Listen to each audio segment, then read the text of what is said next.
আচ্ছা জেঠু, বল। তোমার তো এত বয়স হলো, এত বিয়ে বাড়ি দেখেছো, কিছু অভিজ্ঞতা আমাদের বলো না বিয়ে বাড়ি নিয়ে। অভিজ্ঞতা বলবো? হ্যাঁ শুনবি? বলো না।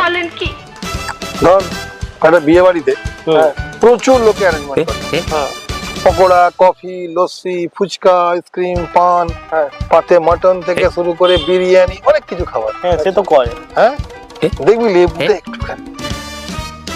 একটুখানি লেবু, মানে একটা লেবুকে 10 জনকে খাওয়াবে, হয়ে গেল।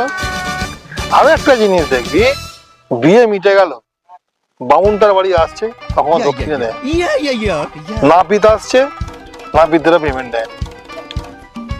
আমি আমার জীবনে বলছি এরকম অনেক দেখি।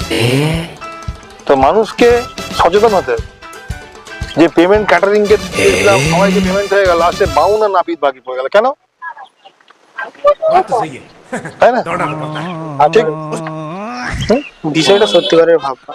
ভাববার